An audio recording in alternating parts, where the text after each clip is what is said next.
na naman tayo ng labuyo. Dami nang tumitilao kaso ay mga malalayo yun sa mga bangin-bangin. Yun, dami nga nilang tumitilao mga kanter, no? Kaso lang ay nasa pinaka ayun, medyo mas malapit ng konti. Yun, dami nila mga kanter. Yun, mas malapit ng konti. So tara mga kanter at subukan nating puntahan yung tumitilap natin. Medyo mas malapit ng konti.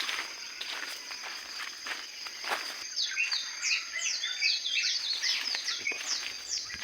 Subukan natin yan. Dami nila mga kanter. Yan, dyan sa baba.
Kunin na muna natin ating kamera mga kanter dahil napakalayo yung lalpas. Walang kasiguruhan kung ito ay lalapit.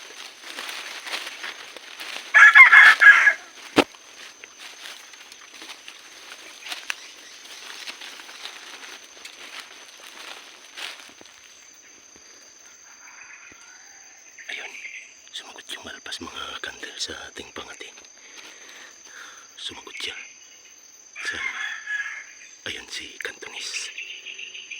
Sana mapalapit niya. Napakalayo yan mga kanter, napakabangin.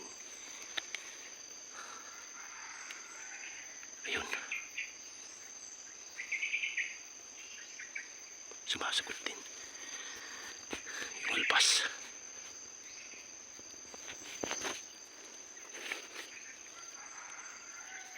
Ayun, parang matapang ata mga kanter.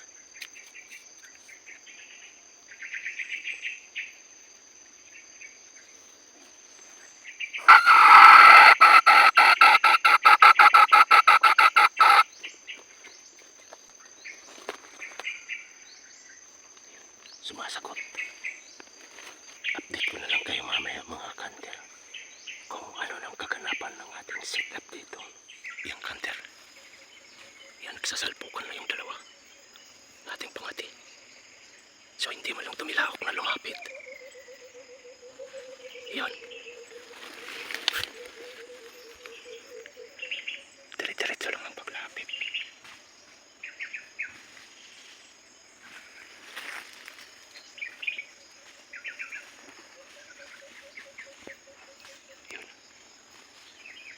Baka ng kanter. Ayan.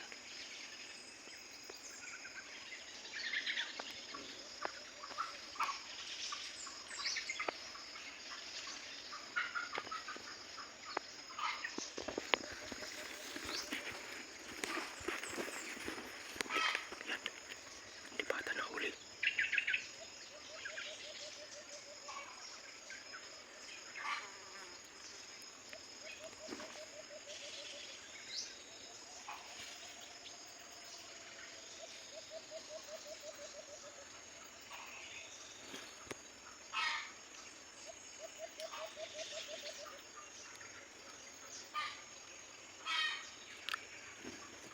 Bakit hindi nahuli?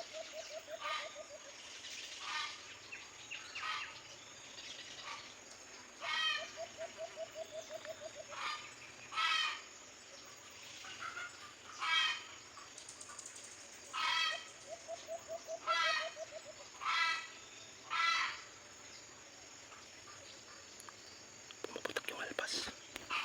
Yan. Nahuli na ata mga kanter. Subukan nating tingnan. Parang wala lang kibaw yung ating pangati. Huli na ata. Nahuli na mga kanter. Lampak. Napakalayo ko kasi. At napakabangin ko. Ay. Di pa pala nahuli mga kanter. Ay sus. Napakasayang naman oh.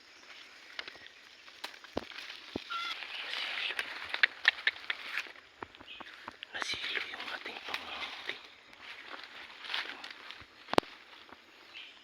Nasilo kaya pala hindi sumasagot. Bakit na naman? Nasilo. Kawawa naman. Mati na.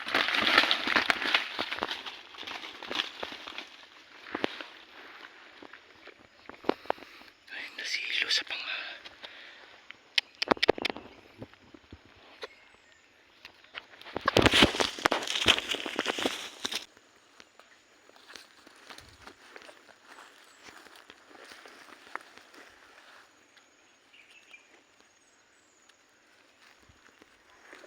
Ay, sus.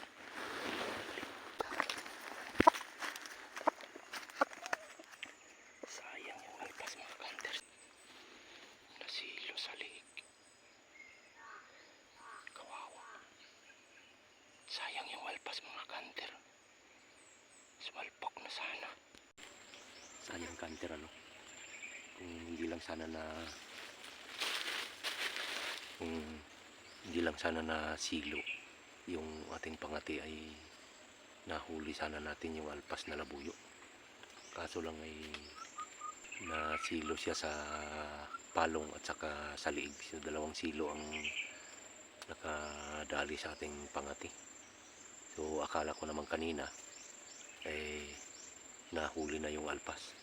Pero nung paglapit ko ay yung ating pangati pala ang nasilo sa ating CI. Napakalambot kasi itong lupa dito kaya yung kanyang paltak ay medyo umangat. Umabot siya doon sa ating CI. Yung alpas ay andito lang yung alpas ng kanter. Yan lang sa malapit. Binabanatan niya yung ating pangati. Sayang lang at hindi tayo nakapag-set up ng camera. Dahil akala ko kasi kanina ay hindi siya lalapit. Dahil napakalayo kasi. Doon sa kabila. Doon sa kabilang bundok pa yun. Doon sa kabila. So, mataas kasi doon sa kabila na yan at saka pag ganun. At hindi naman natin pwedeng ilapit doon dahil ayun napakabangin nga.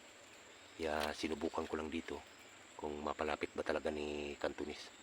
So hindi nga tayo nabigo, lumapit at saka sumalpok din naman. Kaso lang ay hindi nahuli dahil yung ating pangati ang nasilo sa ating CI. So okay lang mga kanter, kahit ganun ang nangyari ay hindi naman natin sinasadya na yung pangati natin ang masilo sa sariling CI.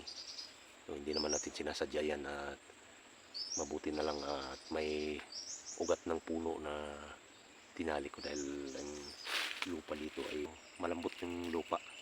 Kaya mabilis umangat yung paltak natin kapag ganito ang lupa. So, sayang talaga.